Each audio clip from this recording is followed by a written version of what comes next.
Já imaginou perder tudo em uma única noite fria e chuvosa e ser salva por um estranho que poderia mudar o rumo da sua vida para sempre? O que começou como um simples ato de bondade acabou revelando segredos, escolhas impossíveis e um amor que ninguém ousaria prever. Para mais histórias de amor como essa, inscreva-se, curta e comente de onde você é. A noite de inverno em São Paulo estava particularmente cruel naquele final de junho. A chuva fina e persistente transformava as ruas em espelhos d'água que refletiam as luzes dos postes, criando uma atmosfera melancólica que parecia ecoar o estado de espírito de quem caminhava pelas calçadas desertas. O vento cortante carregava consigo o cheiro de asfalto molhado e a promessa de uma noite ainda mais fria. Naomi Silveira, de apenas 24 anos, estava encolhida em um banco de praça na Avenida Paulista, tremendo não apenas pelo frio que penetrava até seus ossos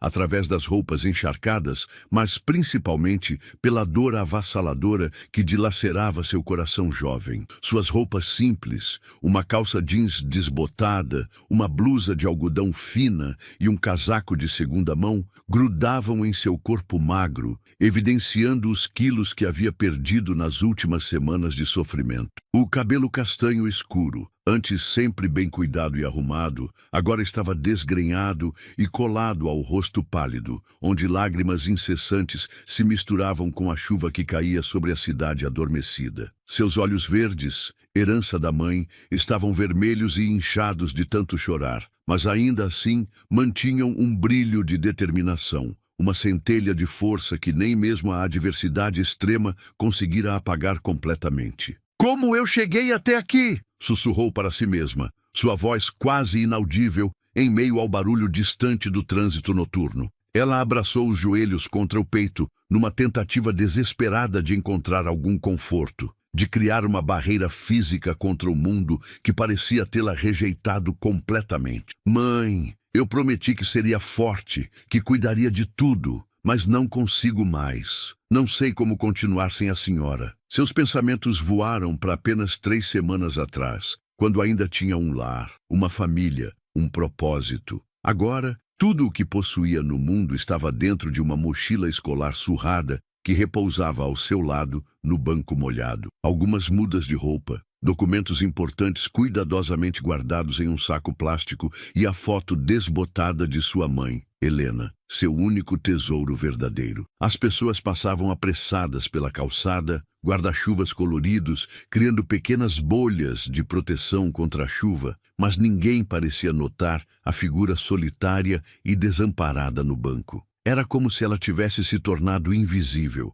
mais um entre os tantos esquecidos da sociedade que aprendeu a desviar o olhar do sofrimento alheio. Do outro lado da rua, um Mercedes-Benz S-Class preto, modelo do ano, reduziu a velocidade até parar completamente no semáforo vermelho. O som do motor potente era quase imperceptível, abafado pela qualidade superior da engenharia alemã. No banco do motorista, Rafael Corá ajustava o aquecimento do carro enquanto falava ao telefone através do sistema Viva Voz, discutindo os detalhes de um contrato milionário que seria assinado na manhã seguinte. "Marcos, confirme com o escritório de advocacia que todos os documentos estarão prontos até às 8 da manhã. Dizia Rafael com a autoridade de quem estava acostumado a ser obedecido. Aos 32 anos, ele havia construído um império no ramo da construção civil, sendo o proprietário da Corá Empreendimentos, uma das maiores construtoras de São Paulo. "Esse contrato vai render 50 milhões nos próximos 2 anos. Não podemos ter erros." Foi então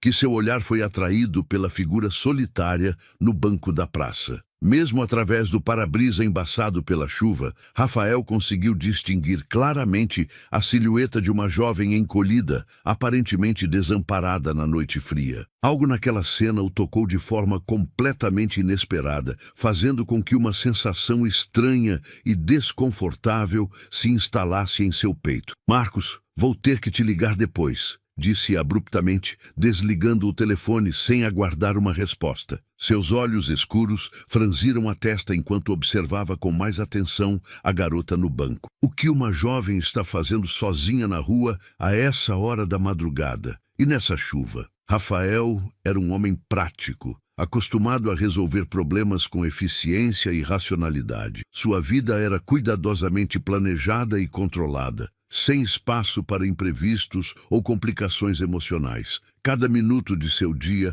era contabilizado, cada decisão era tomada com base em análises frias e calculadas. Ele não costumava se envolver em situações que não fossem diretamente relacionadas aos seus negócios ou à sua vida social restrita e elitizada. Mas algo mais forte que sua razão, mais poderoso que seus princípios de não se envolver com problemas alheios, o impeliu a estacionar o carro na primeira vaga que encontrou. Desligou o motor e ficou por alguns instantes observando a jovem através do retrovisor, tentando entender por que se sentia compelido a ajudar uma completa desconhecida. "Isso é loucura", murmurou para si mesmo. Mas mesmo assim, pegou o cobertor de lã de cachemir que sempre mantinha no banco traseiro. Um item de luxo que sua secretária havia colocado ali para as eventuais viagens longas. Respirou fundo, ajeitou o paletó do terno italiano que vestia e saiu do carro na chuva, caminhando determinadamente em direção ao banco onde Naomi se encontrava. 3 meses antes daquele encontro fatídico, a vida de Naomi Silveira era completamente diferente. Ela acordava todas as manhãs em uma casa simples, mas aconchegante, no bairro da Vila Madalena. Uma residência pequena de 2 quartos que dividia amorosamente com Helena Silveira, sua mãe de 52 anos. A casa, embora modesta, estava sempre impecavelmente limpa e organizada, decorada com móveis antigos que contavam a história de uma família que, mesmo sem grandes posses materiais, era rica em amor e união. Helena havia sido uma mulher forte e trabalhadora durante toda a vida. Viúva desde que Naomi tinha apenas 10 anos, ela criou a filha sozinha, trabalhando como costureira em uma pequena confecção no centro da cidade. Suas mãos hábeis com agulha e linha sustentaram a família durante anos, e mesmo quando o câncer de mama foi diagnosticado 2 anos antes, ela continuou lutando com a determinação feroz de uma mãe que não queria deixar sua filha desamparada no mundo. "Naomi, minha filha querida", dizia Helena numa tarde ensolarada de abril, deitada em sua cama que havia se tornado seu refúgio permanente nos últimos meses. Seus olhos, antes brilhantes e cheios de vida, agora carregavam o cansaço profundo de uma batalha que ela sabia estar perdendo, mas que travava com dignidade impressionante. "Você não pode abandonar seus sonhos por minha causa. Você é jovem, inteligente, tem tanto pela frente." A voz de Helena era fraca, interrompida frequentemente por ataques de tosse que pareciam rasgar seus pulmões já debilitados pela doença. O tratamento de quimioterapia havia roubado seus cabelos louros, mas não conseguira diminuir a beleza serena que emanava de seu rosto,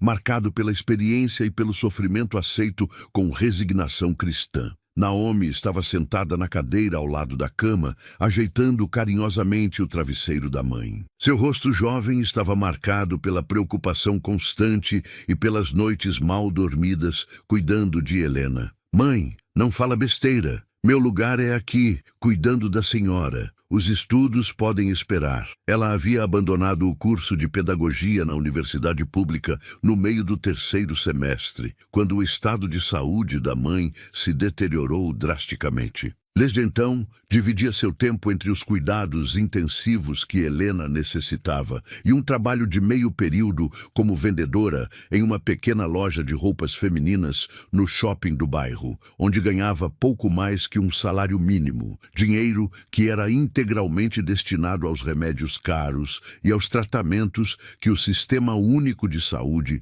não cobria adequadamente. "Você é tão nova, minha filha", Helena insistia, estendendo suas mãos trêmulas para acariciar o rosto da filha. Suas mãos, antes fortes e calejadas pelo trabalho, agora eram frágeis como papel, com veias saltadas e pele translúcida que evidenciava os estragos da quimioterapia. Deveria estar namorando, saindo com amigas, construindo sua própria vida. não confinada aqui comigo, vendo-me definhar dia após dia. A minha vida está aqui com a senhora. Naomi respondia com ternura infinita, beijando a testa febril da mãe. E quando a senhora melhorar, porque vai melhorar, eu tenho certeza, nós vamos fazer aquela viagem para a praia que sempre sonhamos. Vamos para Ubatuba, lembra? Vamos alugar uma casinha de frente para o mar e ficar uma semana inteira só relaxando, tomando sol, comendo peixe fresco. Ela falava com uma convicção forçada, tentando manter viva a esperança,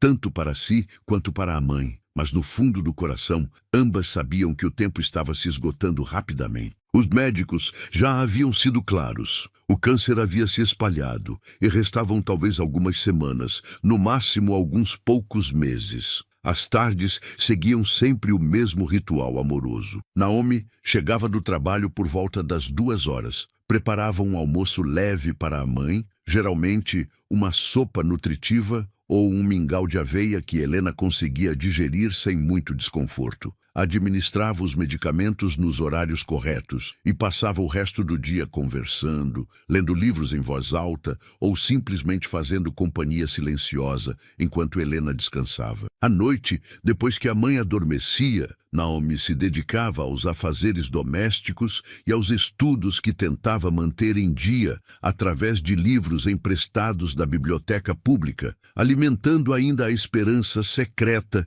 de poder retomar a faculdade quando a situação se estabilizasse. "Sabe o que mais me dói, Naomi?" Helena perguntou numa dessas tardes, quebrando um silêncio contemplativo enquanto observava pela janela as crianças brincando na rua. "É saber que você está perdendo os melhores anos da sua juventude por minha causa. Aos 24 anos, eu já estava casada com seu pai, grávida de você, construindo minha própria família. Mãe, a senhora não é um peso. A senhora é minha família, minha prioridade, minha responsabilidade mais preciosa." Naomi respondeu com veemência. "Eu escolhi estar aqui. Ninguém me obrigou e não me arrependo nem por um segundo." "Mas eu me arrependo." Helena sussurrou, lágrimas escorrendo por suas faces encovadas. "Me arrependo de estar tirando sua liberdade, seus sonhos, sua chance de ser verdadeiramente feliz. A minha felicidade está em cuidar da senhora, em saber que quando chegar a sua hora, que espero que demore muito ainda,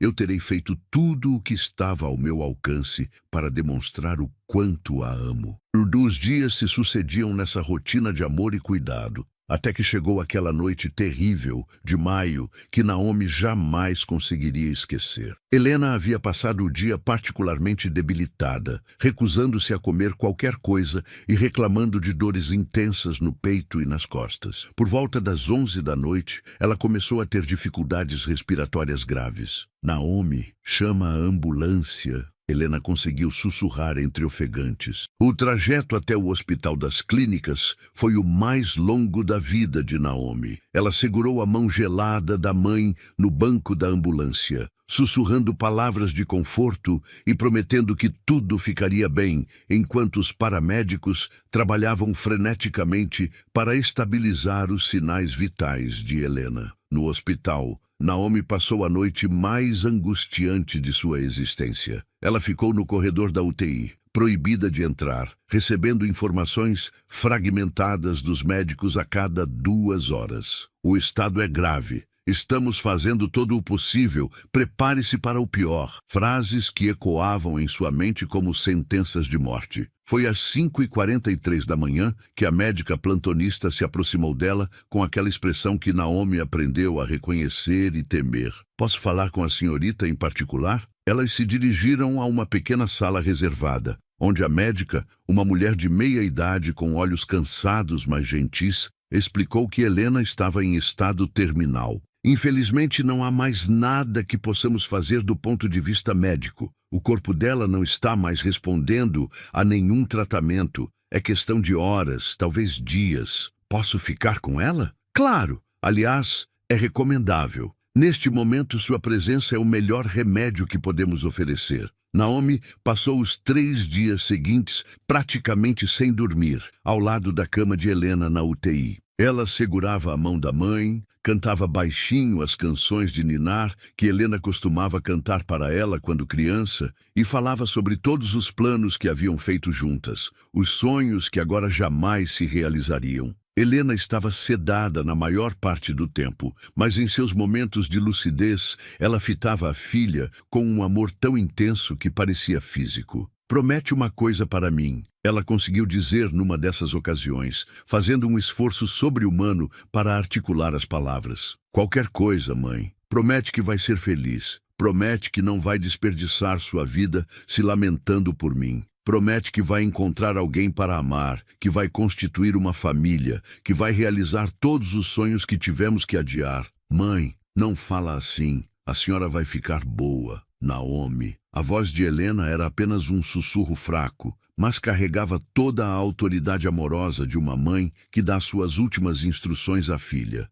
"Você é minha maior conquista, minha obra-prima, a coisa mais bonita que eu consegui criar neste mundo. Nunca se esqueça disso, e nunca se esqueça de que eu vou estar sempre com você, em cada decisão que tomar, em cada momento de alegria que viver." Essas foram praticamente as últimas palavras coerentes de Helena. Ela morreu na madrugada de uma terça-feira chuvosa, com Naomi segurando sua mão e sussurrando "Eu te amo", repetidamente, até que o som contínuo e impiedoso do monitor cardíaco confirmou que ela havia partido para sempre. O funeral de Helena foi uma cerimônia simples e tocante, realizada numa pequena capela do cemitério Vila Alpina. Compareceram algumas vizinhas, colegas de trabalho da confecção onde Helena laborara durante anos, e meia dúzia de pessoas que haviam sido tocadas pela bondade e pela dignidade daquela mulher guerreira.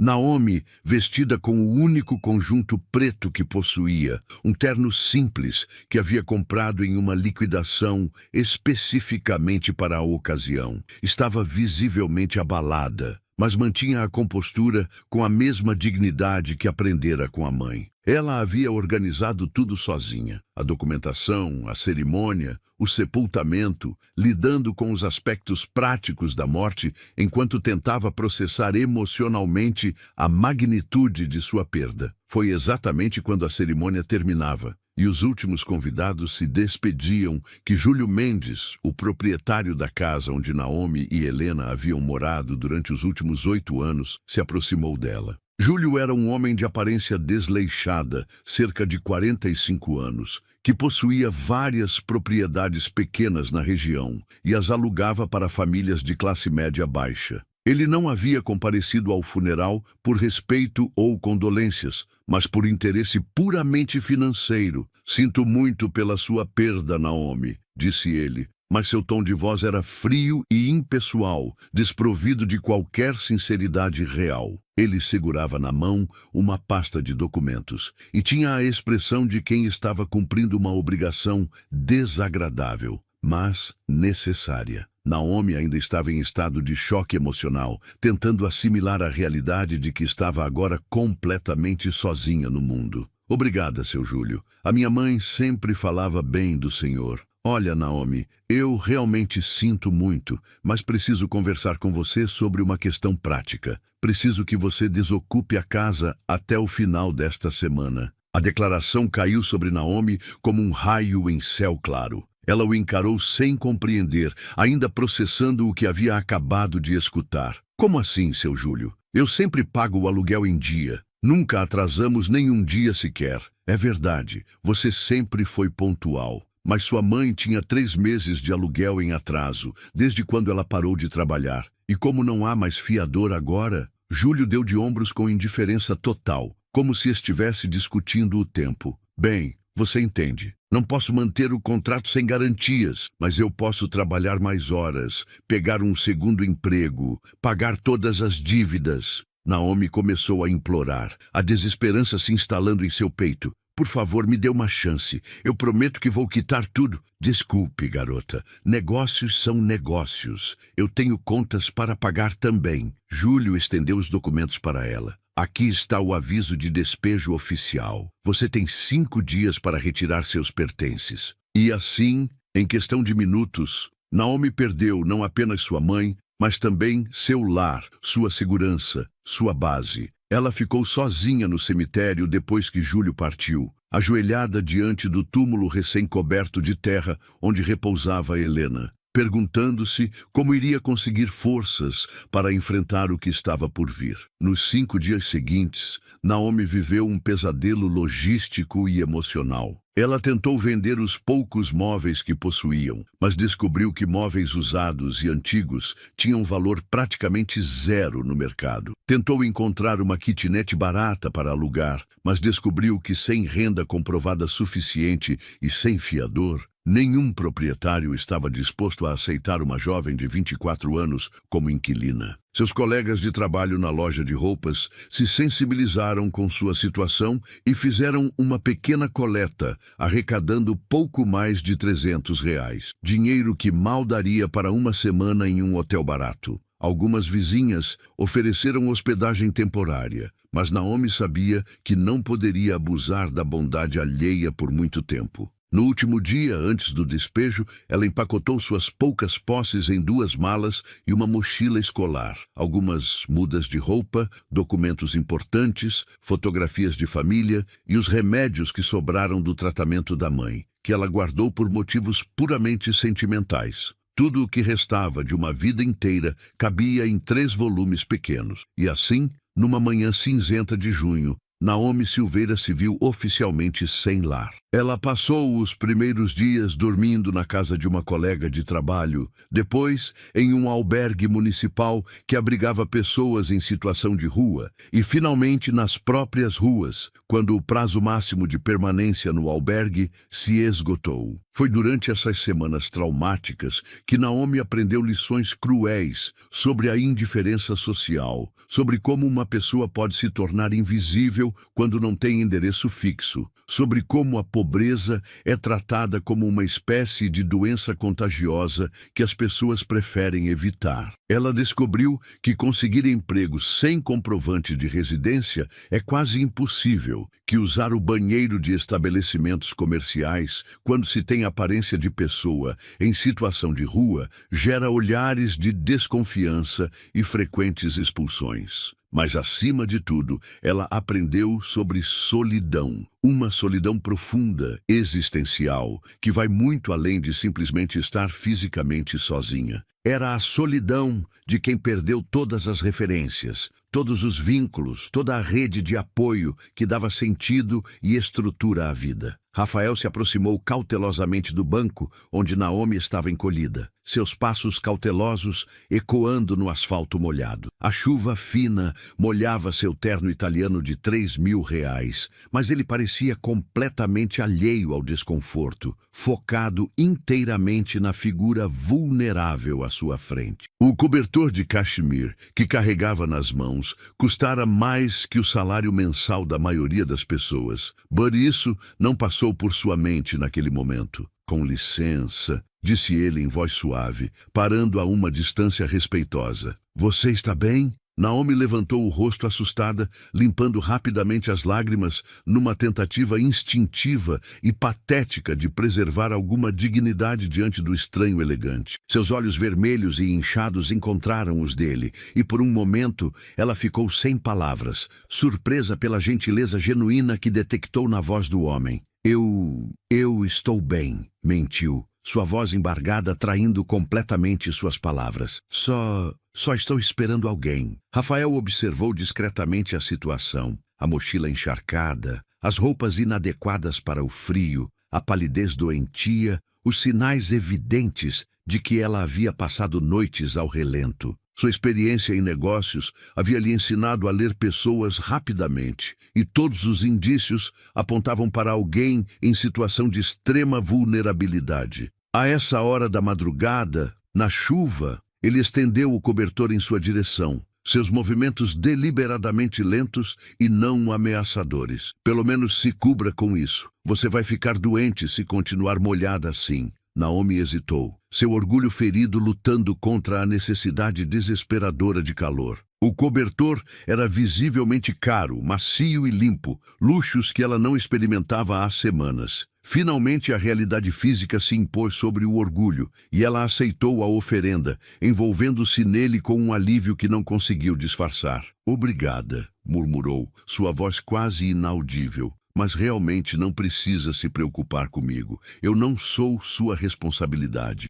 Como não vou me preocupar?" Rafael se sentou cuidadosamente no banco ao lado dela, mantendo uma distância respeitosa, mas comunicando que não tinha intenção de ir embora imediatamente. "Desculpe ser direto, mas você parece ter cerca da idade da minha irmã mais nova e está sozinha na rua no meio da madrugada. Qualquer pessoa decente se preocuparia." O orgulho de Naomi se inflamou diante da comparação. "Eu tenho 24 anos, sou adulta, capaz de cuidar de mim mesma." Não quis ofender. Rafael respondeu rapidamente, notando que havia tocado em um ponto sensível. "É que..."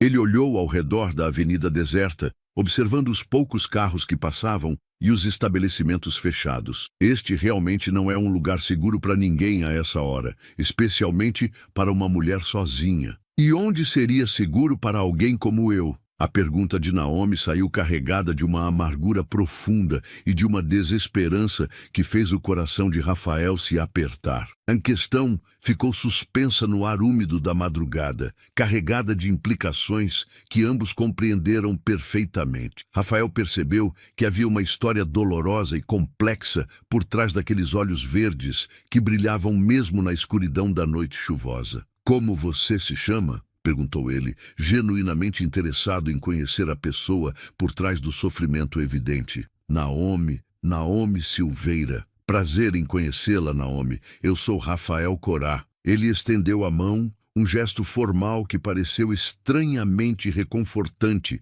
naquelas circunstâncias. "Quer me contar o que aconteceu? Não precisa se sentir obrigada, mas às vezes conversar ajuda." Por um longo momento, Naomi considerou a possibilidade de abrir seu coração para aquele estranho bem vestido que havia aparecido como um anjo na sua noite mais sombria. Havia algo em Rafael que inspirava confiança. Talvez fosse a sinceridade em seus olhos escuros ou a paciência com que ele aguardava sua resposta, sem pressionar ou demonstrar pressa. "É uma longa história", ela disse finalmente, puxando o cobertor mais apertado ao redor do corpo. "Eu tenho tempo", Rafael respondeu, e pela primeira vez em semanas, Naomi sentiu que talvez não estivesse completamente sozinha no mundo. "Minha mãe morreu há 3 semanas", começou ela, sua voz tão baixa que Rafael teve que se inclinar ligeiramente para escutar. "Câncer. Eu cuidei dela durante 2 anos, abandonei a faculdade, trabalhava meio período para pagar os remédios. Quando ela morreu, descobri que tínhamos dívidas de aluguel. O proprietário me despejou no dia do funeral." Rafael sentiu um aperto no peito ao escutar a narrativa crua e simples. "Meu Deus, sinto muito pela sua perda. Tentei encontrar outro lugar para morar, mas sem fiador, sem renda suficiente. Ninguém quer alugar para alguém como eu. Dormi em casa de colegas por alguns dias, depois num albergue, e agora..." Ela fez um gesto vago com as mãos. "Agora estou aqui. E sua família? Outros parentes?" "Não tenho mais ninguém. Era só eu e minha mãe." Naomi limpou discretamente uma lágrima que insistia em escorrer. Ela sempre dizia que éramos um time completo, que não precisávamos de mais ninguém. Agora o time acabou. Rafael ficou em silêncio por alguns minutos, processando a história e tentando encontrar as palavras adequadas. Sua vida privilegiada havia lhe poupado experiências como aquela, e ele se sentia simultaneamente tocado e impotente diante do sofrimento real daquela jovem. "Olha, Naomi", disse ele finalmente, "eu sei que acabamos de nos conhecer e sei que você deve estar desconfiada de aceitar ajuda de estranhos, e tem todo o direito de estar. Mas não posso simplesmente ir embora e fingir que não vi você aqui. Não precisa fazer nada por mim", ela respondeu rapidamente. "Eu vou me virar. Sempre me virei. Tenho certeza de que você é uma pessoa forte e capaz. Mas todo mundo precisa de ajuda às vezes." Rafael tirou a carteira do bolso interno do paletó. "Pelo menos me deixe pagar um hotel para você por algumas noites. Para você poder tomar um banho quente, dormir numa cama, ter um tempo para pensar com mais clareza sobre os próximos passos. Naomi olhou para o dinheiro que ele estendeu e sentiu seu orgulho e sua necessidade travarem uma batalha feroz em seu interior. Eu não posso aceitar isso. Não te conheço. Você não me conhece. Por que faria isso por mim? Sinceramente,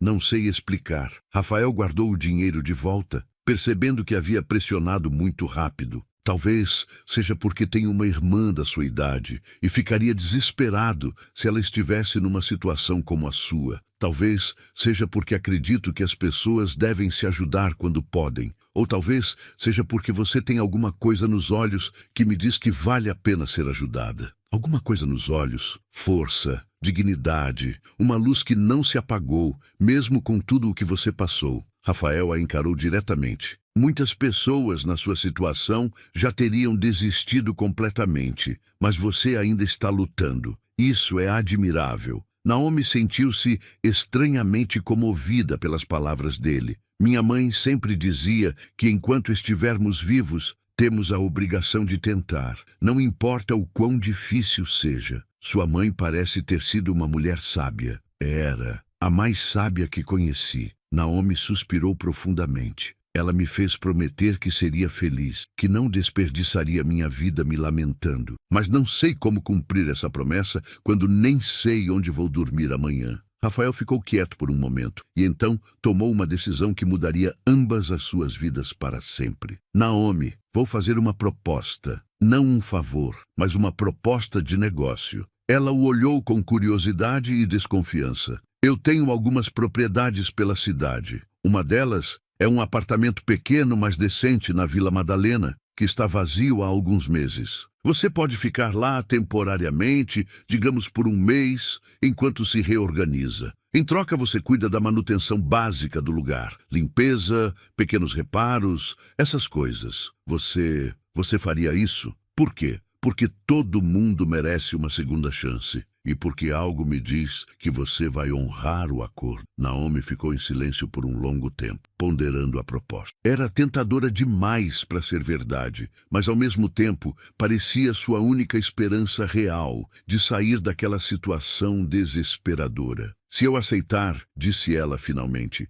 quero deixar claro que é temporário e que vou pagar aluguel assim que conseguir um emprego melhor. Aceito os termos. Rafael sorriu pela primeira vez desde que havia se aproximado do banco. Então, temos um acordo? Temos um acordo, Naomi respondeu. E pela primeira vez em semanas, permitiu-se sentir uma centelha de esperança. Nos 30 dias que se seguiram àquele encontro na madrugada chuvosa, a vida de Naomi mudou de forma quase milagrosa. O apartamento que Rafael havia oferecido era simples, mas aconchegante. Um pequeno 2 ambientes no térreo de um prédio antigo, mas bem conservado na Vila Madalena, com móveis básicos, mas funcionais, água quente abundante e aquela sensação incomparável de segurança que só quem já dormiu na rua pode verdadeiramente apreciar. Naomi dedicou-se aos cuidados do apartamento com zelo quase religioso. Ela limpava cada canto, organizava cada detalhe, mantinha tudo impecável, como uma forma de demonstrar sua gratidão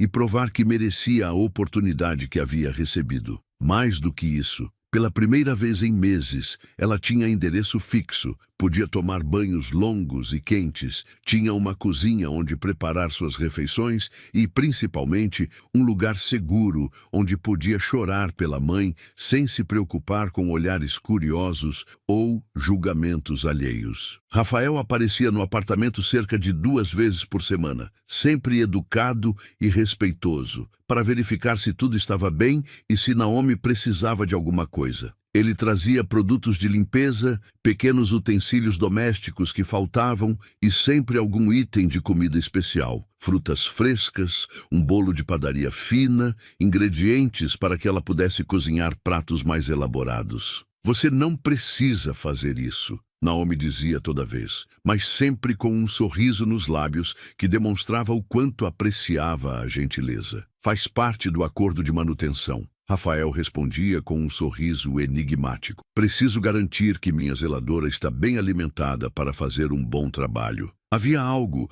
nessas interações que transcendia a simples relação comercial que teoricamente mantinham. Rafael se pegava, esperando ansiosamente pelos dias de visita, curioso para saber como Naomi estava se adaptando e secretamente admirado pela forma como ela havia transformado o apartamento simples num lar verdadeiro. Naomi, por sua vez, começou a se preparar para essas visitas com um cuidado especial, arrumando o cabelo, vestindo suas melhores roupas, preparando café fresco para oferecer. Foi Rafael quem a ajudou a conseguir o emprego na recepção da Corá Empreendimentos. Ele não revelou o relacionamento entre eles, apresentando-a simplesmente como uma candidata qualificada que havia conhecido através de conhecidos mútuos. Naomi foi contratada depois de uma entrevista onde impressionou pela educação, pela inteligência e pela evidente determinação de reconstruir sua vida.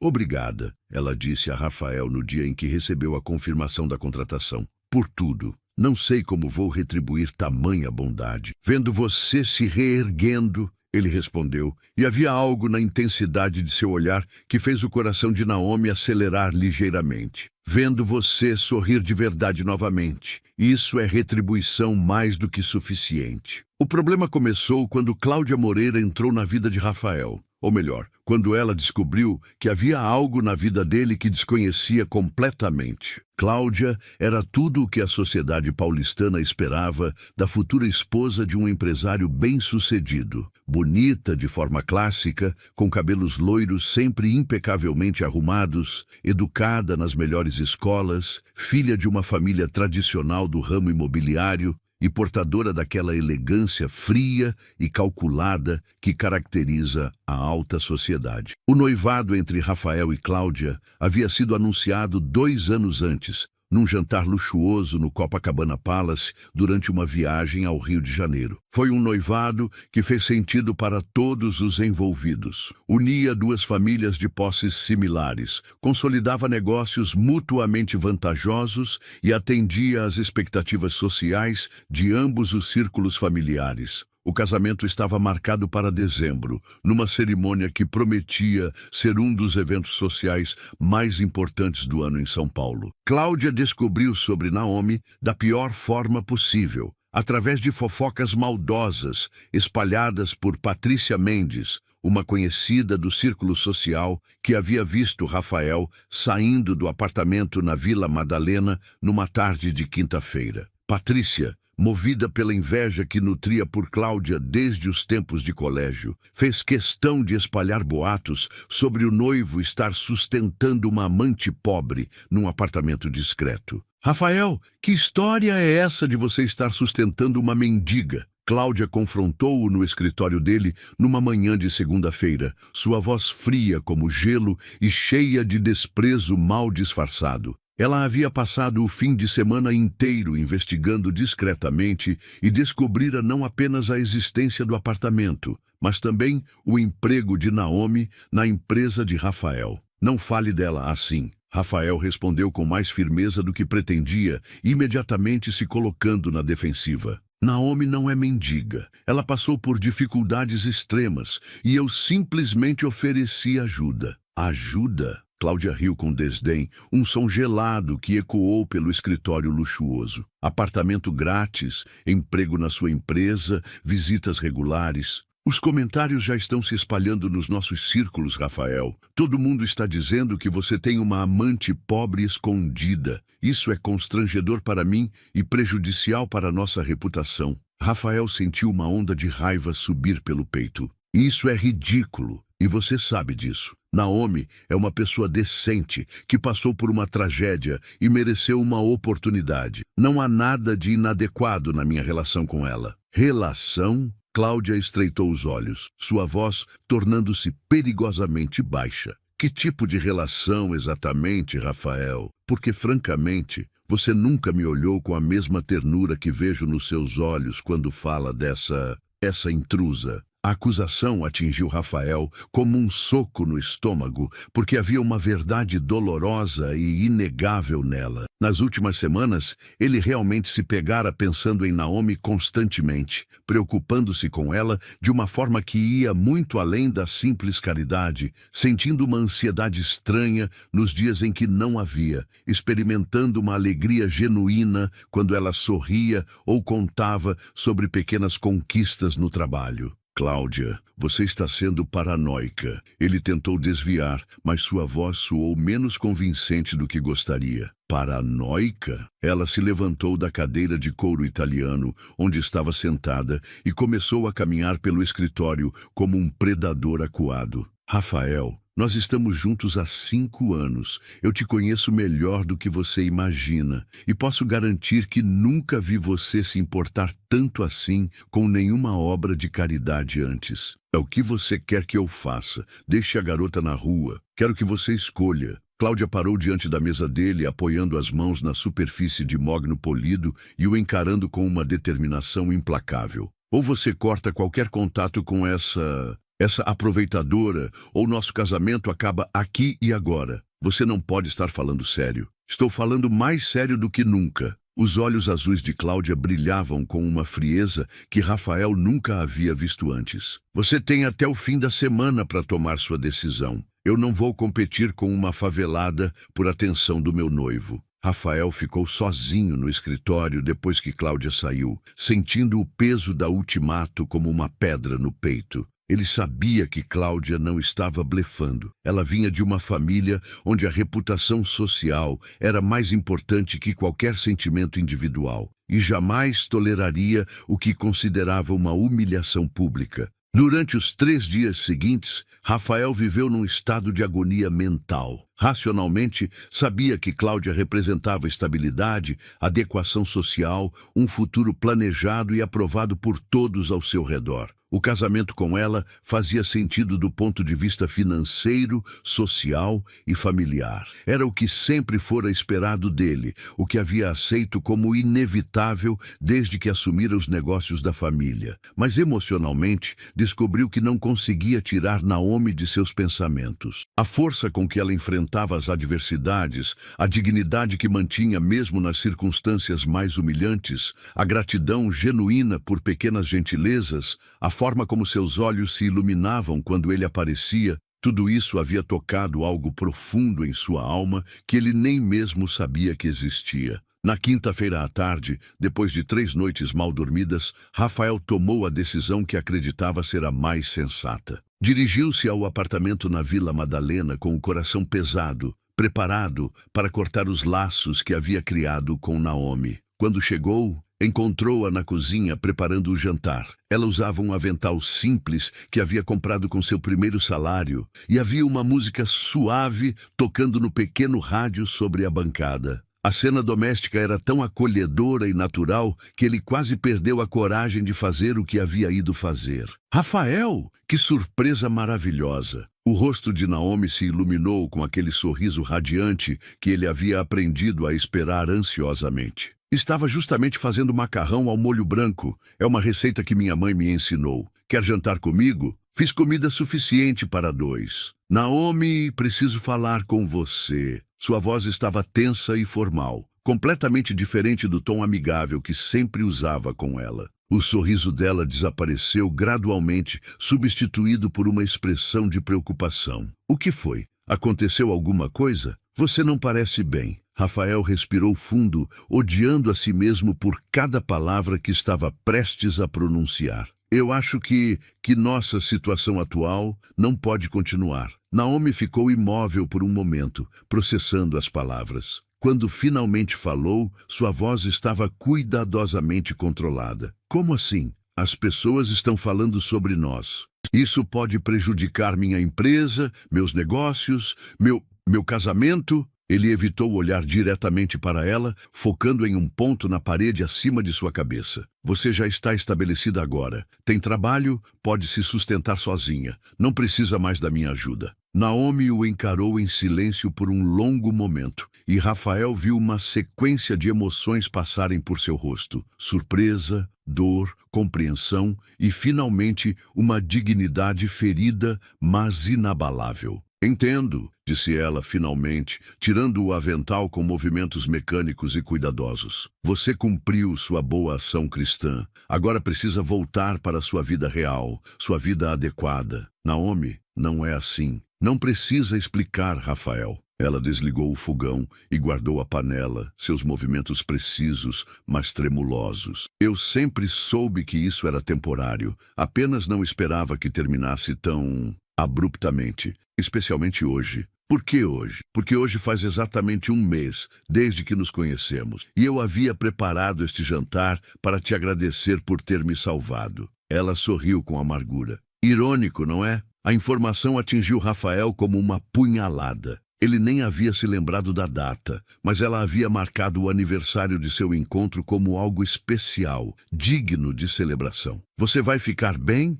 A pergunta soou patética até para ele mesmo. Eu sempre fico bem, Rafael. É o que pessoas como eu fazem. Sobrevivem, se adaptam, seguem em frente. Naomi finalmente o encarou diretamente, e havia uma força férrea em seus olhos verdes. Não se preocupe comigo. Vou sair do apartamento até domingo e devolver as chaves na segunda-feira. Não precisa ser tão rápido assim. Precisa sim. Quanto mais rápido eu sair da sua vida, mais rápido vocês dois podem voltar à normalidade. Ela pegou a chave do apartamento da mesa e a colocou na mão dele. Obrigada por tudo. De verdade, você me deu tempo suficiente para me reorganizar, e eu nunca vou esquecer essa bondade. Rafael saiu do apartamento carregando um peso no peito que nenhuma riqueza poderia aliviar. Durante o trajeto de volta para seu condomínio de luxo, ele tentou se convencer de que havia feito a coisa certa, a coisa sensata, a coisa que qualquer homem responsável faria em sua posição.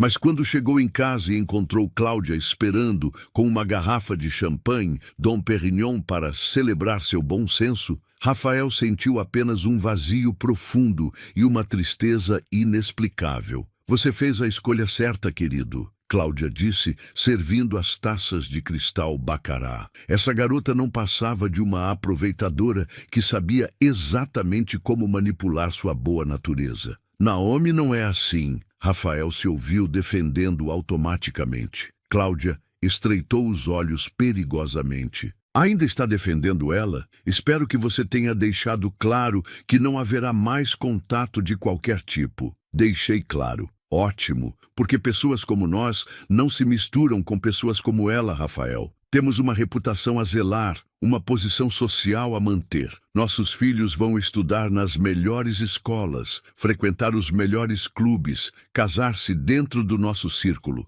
Não podemos nos dar ao luxo de associações inadequadas. E foi nesse momento, ouvindo Cláudia falar sobre pessoas como ela com tanto desprezo, que Rafael começou a questionar profundamente tudo em sua vida. Seus valores, suas prioridades, a gaiola dourada em que havia escolhido viver. Nos dias que se seguiram, Rafael tentou retomar sua rotina normal, mas descobriu que Naomi havia deixado uma marca indelével em sua vida. Ele se pegava pensando nela durante reuniões importantes, perguntando-se se ela havia encontrado um lugar para morar, se estava conseguindo se virar sozinha, se estava segura. O apartamento na Vila Madalena foi devolvido impecavelmente limpo no prazo prometido, junto com uma carta breve mas elegante, agradecendo mais uma vez pela oportunidade recebida. Rafael guardou a carta na gaveta de sua mesa e a releu várias vezes durante as semanas seguintes. Na empresa, ele soube discretamente, através do Departamento de Recursos Humanos, que Naomi havia pedido demissão no mesmo dia em que cortaram contato, alegando ter encontrado uma oportunidade melhor em outra cidade. Rafael sabia que era mentira. Ela havia saído para não constrangê-lo com sua presença constante no ambiente de trabalho. 2 meses depois, durante uma gala beneficente no Copacabana Palace, Rafael estava sentado à mesa principal, ao lado de Cláudia, quando ela comentou casualmente: "Que bom que você se livrou daquela parasita a tempo. Imagina o escândalo se alguém tivesse descoberto que você estava sustentando uma vagabunda." "Cláudia, pare!" A voz de Rafael foi mais dura do que pretendia. Pare o quê? De falar a verdade? Ela riu, ligeiramente embriagada pelo champanhe caro. Rafael, querido, você é muito inocente às vezes. Pessoas como aquela garota são especialistas em se aproveitar de homens bem-intencionados como você. Ela provavelmente já encontrou outro otário para bancar. Chega! Rafael se levantou abruptamente da mesa, atraindo olhares curiosos dos outros convidados. Aonde você vai? Tomar ar. Preciso de um tempo para pensar. Rafael saiu do salão de festas e foi para o terraço do hotel, onde ficou contemplando as luzes da cidade e questionando todas as escolhas que havia feito. Pela primeira vez em sua vida adulta, ele se sentia profundamente infeliz com o caminho que havia escolhido. 2 semanas depois do incidente na gala, Rafael recebeu uma ligação que mudaria tudo para sempre. Era Marcos Silva, seu sócio e diretor de operações, com uma notícia que o deixou atordoado. Rafael, você precisa vir para o canteiro de obras do residencial Vista Alegre imediatamente. Houve um acidente grave. Quando chegou ao local, Rafael encontrou um cenário de caos controlado. Ambulâncias, bombeiros e uma multidão de operários e engenheiros cercavam o que restava da estrutura do prédio em construção. Uma seção inteira do 3º andar havia desabado, soterrando 3 trabalhadores que foram rapidamente levados ao hospital em estado grave. Como isso aconteceu? Rafael perguntou ao engenheiro-chefe, Dr. Henrique Santos, um profissional experiente e meticuloso que trabalhava com a empresa há mais de 10 anos. Parece que houve economia no material da fundação, Henrique explicou, visivelmente abalado. Alguém autorizou a substituição do concreto especificado no projeto por uma versão mais barata, de qualidade inferior. A estrutura não suportou o peso. Isso é impossível. Todos os nossos fornecedores são certificados. Todos os materiais passam por controle de qualidade rigoroso. Eu sei, por isso estou tão chocado quanto você. Henrique entregou uma pasta com documentos, mas aqui estão as autorizações de alteração, todas devidamente assinadas. Rafael abriu a pasta com mãos trêmulas e sentiu o sangue gelar nas veias. As autorizações de substituição de material, documentos que comprometiam a segurança da obra em nome de uma economia de meros 5% no custo total, tinham a assinatura de Cláudia Moreira. Tecnicamente, Cláudia era sócia minoritária da Corá Empreendimentos, uma posição que havia assumido 2 anos antes, quando sua família investiu substancialmente na empresa como parte dos acordos pré-nupciais. Ela tinha autorização para aprovar certas mudanças operacionais, mas jamais deveria ter interferido em questões técnicas de segurança estrutural. Dr. Henrique, o senhor tem certeza de que essas assinaturas são autênticas? Infelizmente, sim. E há mais. Descobrimos que essa não foi a única obra onde houve substituições similares. Pelo menos outros 3 projetos tiveram alterações do mesmo tipo nos últimos 6 meses. Rafael sentiu-se fisicamente enjoado. 3 homens estavam no hospital, possivelmente com sequelas permanentes por causa de uma decisão puramente ganancina. E o pior, a responsabilidade final era dele, como presidente da empresa. Naquela mesma tarde, Rafael foi diretamente ao apartamento de Cláudia na região dos Jardins. Ela estava se preparando para um evento beneficente, usando um vestido de grife francês e joias que custavam mais que o salário anual da maioria das pessoas. Rafael, que surpresa! Não esperava você até... Ela parou de falar ao ver a expressão no rosto dele. Preciso falar com você sobre o residencial Vista Alegre. Soube do acidente. Que coisa terrível, não é? Mas nossa seguradora vai cobrir tudo. Não se preocupe. Cláudia, você autorizou a substituição dos materiais de fundação. Ela parou de aplicar o batom e o encarou através do espelho. E daí? E daí? Rafael explodiu. 3 homens estão no hospital por causa dessa sua economia. Rafael, não seja dramático. Cláudia se virou para encará-lo diretamente, sua voz fria e calculada. Acidentes acontecem na construção civil o tempo todo. É um risco inerente à profissão. Nossos advogados já estão cuidando de tudo. Cuidando de tudo? Cláudia, você comprometeu deliberadamente a segurança de uma obra para economizar dinheiro. Para economizar nosso dinheiro, ela corrigiu com ênfase. 5% de economia em 4 projetos diferentes. Você sabe quanto isso representa? Quase 2 milhões de reais, Rafael. Dinheiro que podemos investir em nossa nova casa, em nossa lua de mel, em nossa vida juntos. Nossa vida juntos? Rafael a encarou com uma mistura de horror e incredulidade. Você acha que eu quero construir uma vida com o dinheiro que quase matou pessoas inocentes? Você acha que todo esse luxo que temos vem de onde? De sermos bonzinhos com pobres? Cláudia riu com desprezo. Rafael, você é incrivelmente ingênuo às vezes. Todos os grandes empresários fazem escolhas difíceis. A diferença é que alguns têm coragem de admitir. Outros preferem fingir que são santos. Foi como se um véu caísse dos olhos de Rafael. Pela primeira vez, ele viu Cláudia exatamente como ela era. Fria, calculista, completamente desprovida de empatia humana. E o pior, ele percebeu que estava se tornando igualzinho a ela. Você não tem a mínima consciência do que fez.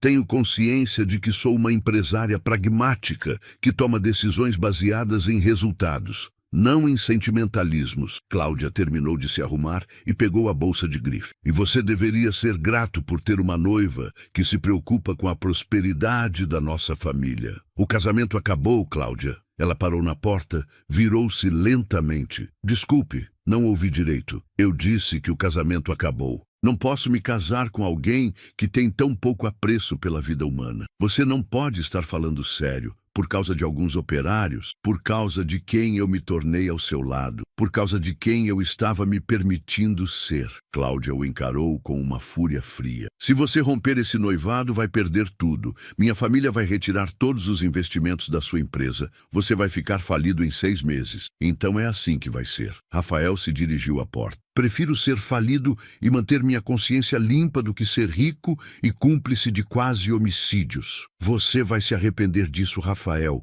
E quando se arrepender, não venha me procurar. Não vou me arrepender. Pela primeira vez em anos, estou tomando uma decisão da qual não vou me arrepender. Naquela mesma noite, Rafael saiu dirigindo pelas ruas de São Paulo, sem destino definido, tentando processar tudo o que havia acontecido. Seus pensamentos inevitavelmente se voltaram para Naomi. Ele havia perdido a mulher que realmente importava, por medo de perder uma vida que agora percebia ser vazia e corrompida. Ele precisava encontrá-la, precisava se desculpar, precisava explicar que havia cometido o maior erro de sua vida ao escolher a aprovação social em vez de seguir seu coração. Mas quando chegou ao apartamento na Vila Madalena, encontrou-o ocupado por outros inquilinos. Quando foi à empresa onde ela havia trabalhado, soube que não havia deixado o endereço de contato. Desesperado, Rafael começou uma busca sistemática.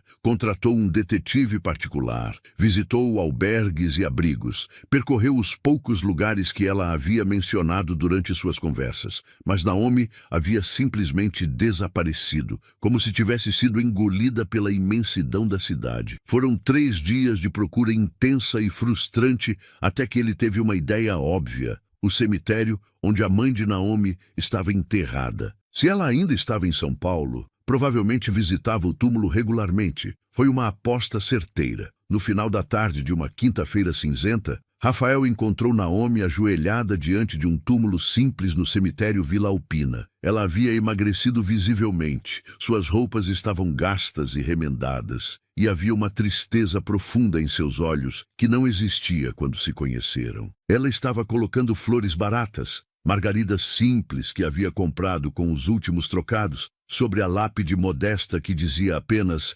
Helena Silveira, mãe amada. Oi, mãe, sussurrava para a pedra fria. Eu tentei ser forte como a senhora sempre me ensinou, mas acho que falhei de novo. Ele apareceu na minha vida como um anjo, me salvou quando eu mais precisava, me deu esperança e depois me abandonou quando não precisou mais se sentir benevolente. E eu não consigo parar de pensar nele, mãe. Não consigo parar de sentir falta da pessoa que pensei que ele era. Rafael se aproximou lentamente, o coração partido. ao ver o sofrimento que havia causado à única pessoa que realmente importava em sua vida. Naomi, ela se virou assustada, limpando rapidamente as lágrimas. Quando o viu, uma expressão de dor e raiva passou por seu rosto. O que você está fazendo aqui? Sua voz estava diferente, mais dura, mais defensiva. Eu te procurei por toda a cidade. Ele se ajoelhou ao lado dela, não se importando com o chão úmido. Naomi, eu cometi um erro terrível,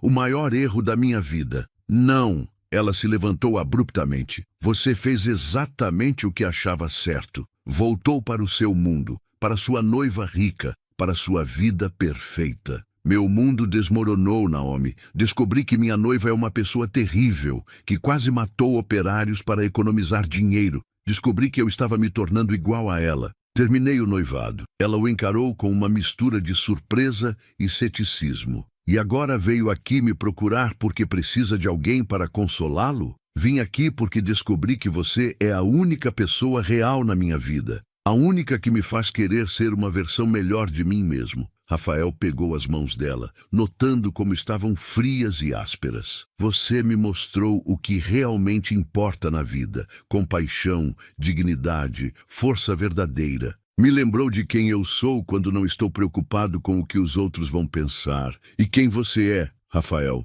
Alguém que quer ser digno do amor de uma mulher extraordinária como você. Alguém que quer usar seus privilégios para fazer o bem, não para alimentar a própria vaidade. Ele respirou fundo. Alguém que está perdidamente apaixonado por você e foi idiota demais para perceber isso antes. Naomi ficou em silêncio por um longo momento, lágrimas correndo por seu rosto. Rafael, você me machucou profundamente. Você me fez acreditar que talvez, só talvez, eu pudesse ser importante para alguém. E depois me descartou como se eu fosse descartável. Eu sei, e sei que não mereço seu perdão, mas preciso que saiba que não houve um dia sequer em que não pensei em você, em que não me arrependeu da minha covardia. Por que eu deveria acreditar em você? Por que deveria confiar que não vai me abandonar de novo na primeira dificuldade? Porque desta vez eu escolho você acima de tudo, acima da aprovação social, acima dos negócios, acima de qualquer coisa que o mundo possa dizer ou fazer. Rafael a encarou nos olhos. Naomi Silveira,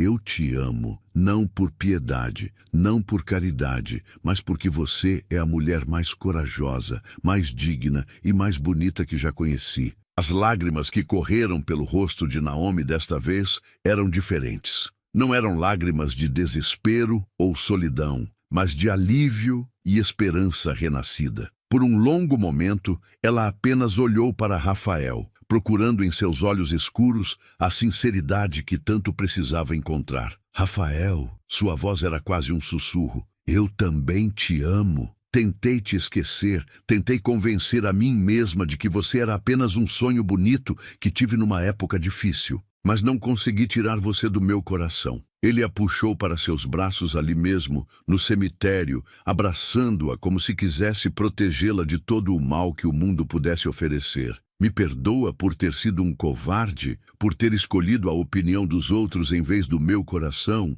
por ter quase perdido a coisa mais preciosa que já aconteceu na minha vida. Você voltou. Ela sussurrou contra seu peito, respirando o perfume que havia aprendido a associar com segurança e proteção. Você voltou para mim. Isso é o que importa agora. Rafael se afastou ligeiramente para poder olhar em seus olhos verdes. Naomi Silveira, quero passar o resto da minha vida provando que você pode confiar em mim. Quero acordar todos os dias sabendo que vou fazer alguma coisa para te fazer sorrir. Quero construir algo verdadeiro e bonito com você. O que você está dizendo? Estou dizendo que quero me casar com você. De verdade, para sempre, não importa o que os outros digam, não importa quais obstáculos apareçam. Ele tirou do bolso um anel simples. Não o anel de diamantes caríssimo que havia comprado para Cláudia, mas uma aliança de ouro branco, elegante e discreta. Não é ostentoso, não é o que a sociedade esperaria,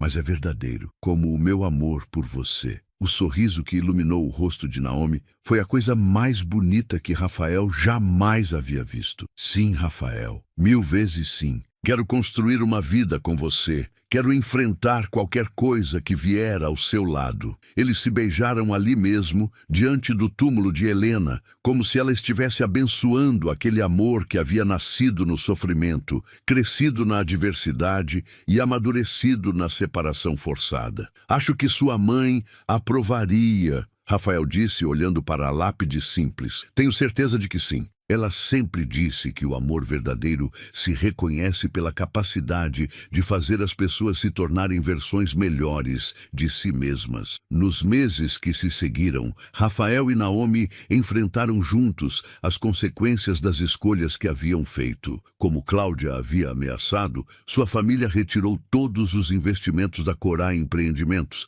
causando uma crise financeira severa. Muitos dos amigos ricos de Rafael o abandonaram, considerando-o louco por ter trocado uma noiva adequada por uma desconhecida sem posses. Mas Rafael descobriu que, com Naomi ao seu lado, nenhuma dessas perdas realmente importava. Eles venderam o apartamento luxuoso onde ele morava e se mudaram para uma casa simples, mas aconchegante na zona oeste da cidade. Naomi voltou a estudar pedagogia, dessa vez numa universidade particular, cujas mensalidades Rafael fazia questão de pagar, e ele reestruturou completamente sua empresa. A nova Corá Empreendimentos foi reconstruída com base em princípios totalmente diferentes. Rafael demitiu todos os funcionários que haviam sido cúmplices ou omissos nas fraudes de Cláudia, investiu pesadamente em segurança e qualidade e criou um programa pioneiro de habitação popular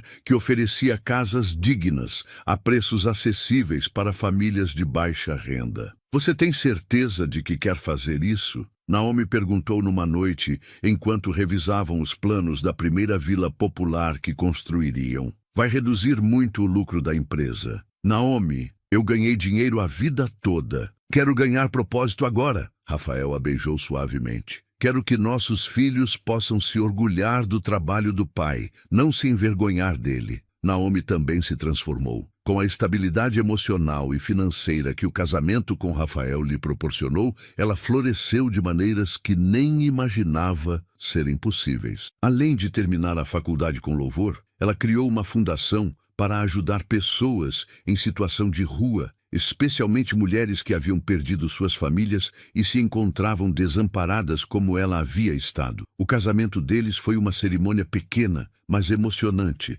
realizada na mesma capela onde Helena havia sido velada. Naomi usava o vestido de noiva que havia pertencido à mãe, cuidadosamente restaurado e ajustado, e Rafael não conseguia parar de sorrir. Muitos dos amigos ricos do passado não compareceram, mas isso não importava. O que importava eram os rostos felizes dos operários da construtora, dos funcionários humildes, das pessoas que realmente conheciam e valorizavam o coração generoso de ambos. A vingança contra aqueles que haviam prejudicado Naomi veio de forma natural e elegante. Cláudia tentou criar problemas, espalhando boatos maliciosos e até mesmo processando Rafael por quebra de contrato matrimonial, mas a verdade sobre sua corrupção na empresa veio à tona durante as investigações judiciais. Ela acabou sendo a única verdadeiramente prejudicada, perdendo toda a credibilidade social e enfrentando processos criminais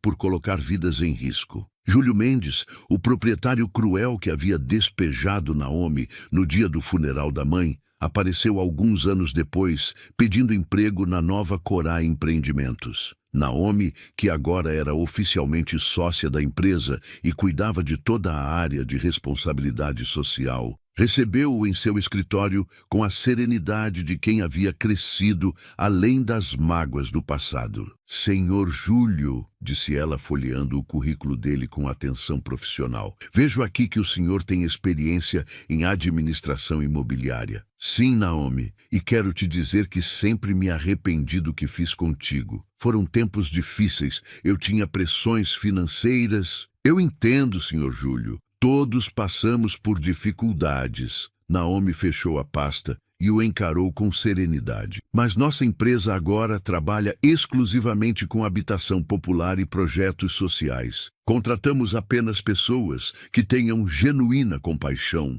pelos que passam por dificuldades, que entendam que por trás de cada inquilino existe uma história humana. Infelizmente, com base no histórico que temos, o senhor não se encaixa no nosso perfil empresarial. A recusa foi educada, mas definitiva. Júlio saiu do escritório compreendendo perfeitamente a mensagem. Naomi havia se tornado bem-sucedida demais, evoluído demais para que a crueldade do passado pudesse atingi-la. Sua vingança foi a mais elegante possível, simplesmente superar completamente aqueles que tentaram destruí-la. 5 anos depois do casamento, Rafael e Naomi estavam sentados na varanda de sua casa, simples, mas aconchegante, com um jardim onde ela cultivava as flores que levava semanalmente ao túmulo da mãe, observando seus filhos gêmeos, Helena e Miguel, brincarem no quintal. A empresa havia se tornado uma referência nacional em habitação social responsável, e a fundação de Naomi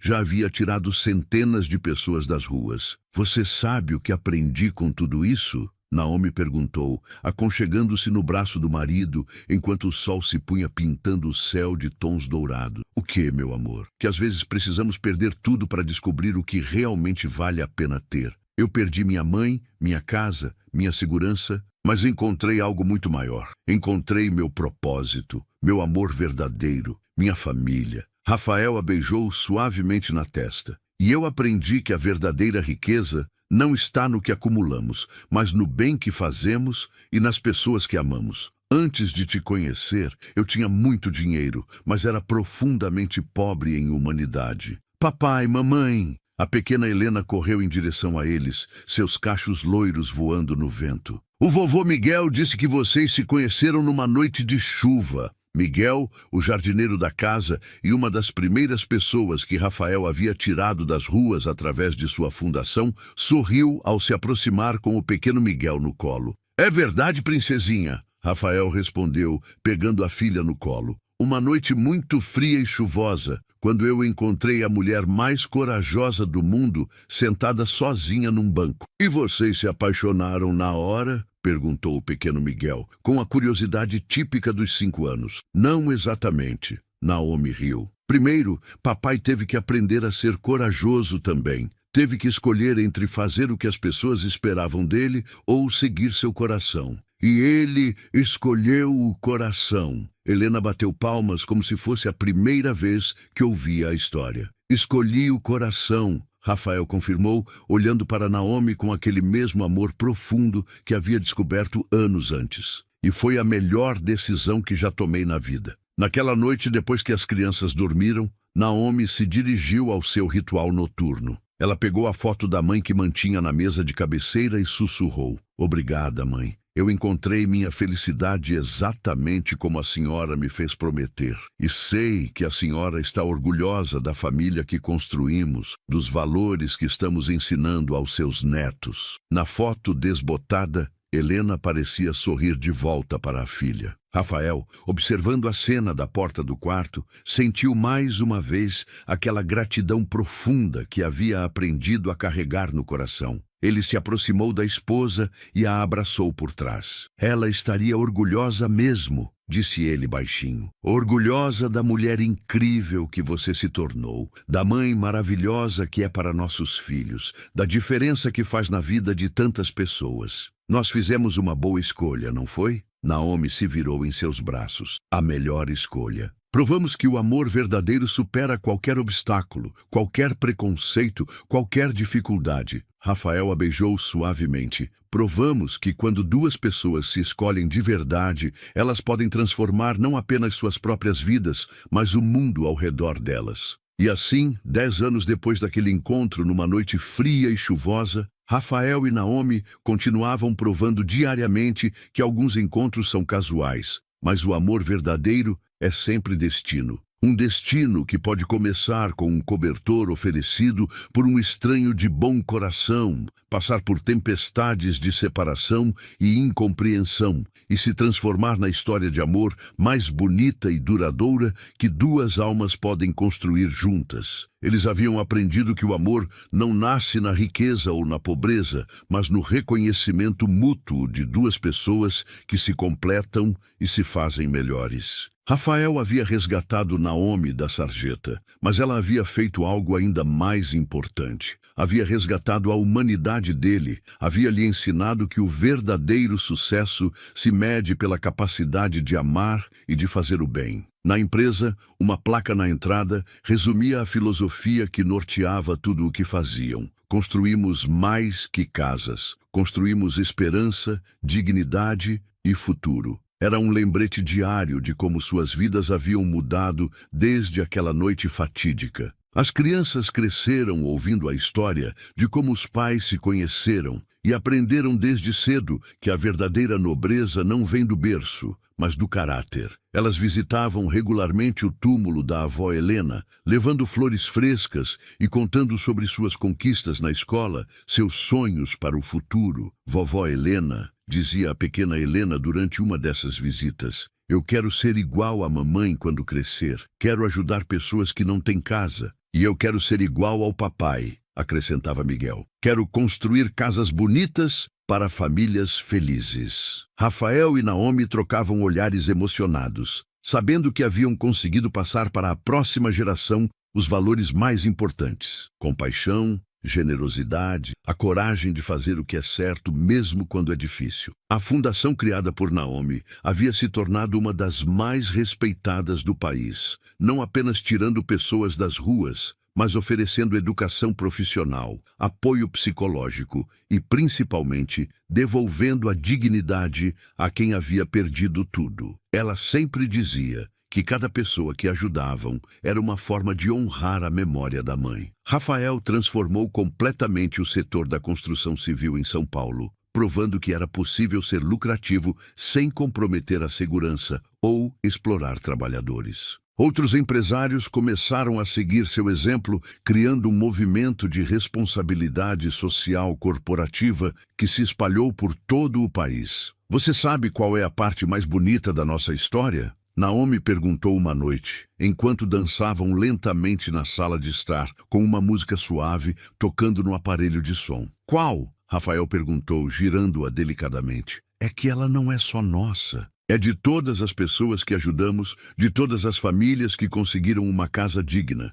de todas as mulheres que saíram das ruas e reconstruíram suas vidas. Ela apoiou a cabeça em seu ombro. Nossa história de amor se multiplicou em centenas de outras histórias de esperança e vai continuar se multiplicando, Rafael completou. Nossos filhos vão continuar essa missão e os filhos deles também. Eles continuaram dançando em silêncio, cada um perdido em suas próprias reflexões sobre a jornada extraordinária que haviam percorrido junto. Do desespero à esperança, da separação ao reencontro, da dor à alegria profunda e duradoura. Fora de casa, a mesma chuva fina que havia marcado o início de sua história voltou a cair, mas desta vez ela não representava tristeza ou desamparo. Era apenas chuva, parte natural do ciclo da vida, necessária para que as flores do jardim de Naomi continuassem a crescer e a embelezar o mundo. E assim, na simplicidade de uma noite qualquer,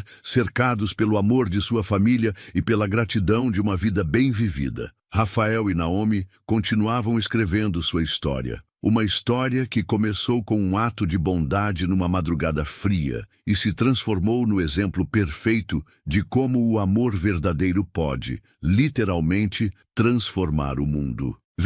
O amor verdadeiro não é um conto de fadas onde tudo é perfeito desde o início. É uma escolha diária de duas pessoas imperfeitas que decidem crescer juntas, enfrentar os desafios lado a lado e usar suas experiências, boas e ruins, para fazer do mundo um lugar melhor. É a prova de que, às vezes, os finais mais bonitos nascem dos começos mais difíceis. A Fundação Helena Silveira havia se tornado a maior organização de assistência social do estado de São Paulo. No auditório principal, Naomi, agora com 39 anos e presidente da fundação, discursava para uma plateia de empresários, políticos e beneficiários sobre os resultados do último ano. Mais de 1.000 pessoas tiradas das ruas, 500 famílias realocadas em habitações dignas, 300 crianças de volta à escola. Quero dedicar este relatório à memória de minha mãe, Helena Silveira, disse ela, sua voz firme mas emocionada, que me ensinou que a verdadeira força não está em nunca cair, mas em sempre se levantar. E ao meu marido, Rafael Corá, que me provou que anjos existem sim. Às vezes, eles aparecem numa noite fria de chuva, oferecendo um cobertor e mudando uma vida para sempre. Na primeira fileira, Rafael aplaudia com lágrimas nos olhos, os filhos ao seu lado batendo palmas entusiasticamente. Ao lado deles, sentavam-se dezenas de pessoas que haviam sido beneficiadas pelos projetos do casal. Ex-moradores de rua que agora tinham empregos dignos, famílias que haviam conquistado a casa própria, crianças que haviam crescido e se tornado profissionais bem-sucedidos. Após o evento, enquanto voltavam para casa, Helena e Miguel, agora com 15 anos, conversavam animadamente sobre seus próprios planos para o futuro. Mamãe, eu decidi que quero estudar direito, anunciou Helena. Quero defender pessoas pobres que não têm dinheiro para advogados caros. E eu vou fazer engenharia civil como o papai, disse Miguel. Mas quero me especializar em construções sustentáveis para comunidades carentes. Rafael e Naomi trocaram um olhar de orgulho profundo. Seus filhos haviam crescido, compreendendo que privilégio significa responsabilidade, que quem tem mais deve ajudar quem tem menos. Vocês sabem que os apoiaremos em qualquer escolha que fizerem, disse Naomi. Mas estou muito orgulhosa de ver que escolheram usar seus talentos para fazer o bem. É herança genética, brincou Rafael. A vontade de ajudar o próximo vem do lado da mãe e a teimosia para não desistir nunca vem do lado do pai. Todos riram e a família continuou o caminho para casa, onde Miguel, o antigo morador de rua que se tornara não apenas jardineiro, mas parte da família, havia preparado o jantar favorito de todos. Naquela noite, como em todas as outras nos últimos 15 anos, Naomi foi até o túmulo mental que mantinha da mãe em seu coração e sussurrou: Mãe, eu cumpri minha promessa, sou verdadeiramente feliz. E nossa história de amor não terminou comigo. Ela está se espalhando pelo mundo através de cada vida que tocamos, cada sorriso que despertamos, cada esperança que plantamos. E em algum lugar, nas estrelas que brilhavam sobre São Paulo, Helena Silveira sorria para a filha, sabendo que o amor verdadeiro, aquele que nasce do sofrimento, cresce na adversidade e amadurece na dedicação aos outros, realmente pode durar para sempre e transformar o mundo, uma pessoa de cada vez. A história de Rafael e Naomi havia se tornado lenda na cidade, contada em escolas como exemplo de superação, citada em igrejas como prova de que milagres acontecem, lembrada em hospitais e abrigos como inspiração para quem havia perdido a esperança. Mas para eles era simplesmente a vida que haviam escolhido viver, com amor, propósito e a certeza de que cada dia é uma nova oportunidade de fazer a diferença. E assim, provaram que alguns amores são eternos, não porque duram para sempre, mas porque deixam marcas permanentes no mundo, ecoando através das gerações em cada ato de bondade, cada mão estendida, cada coração que se abre para ajudar outro coração em sofrimento.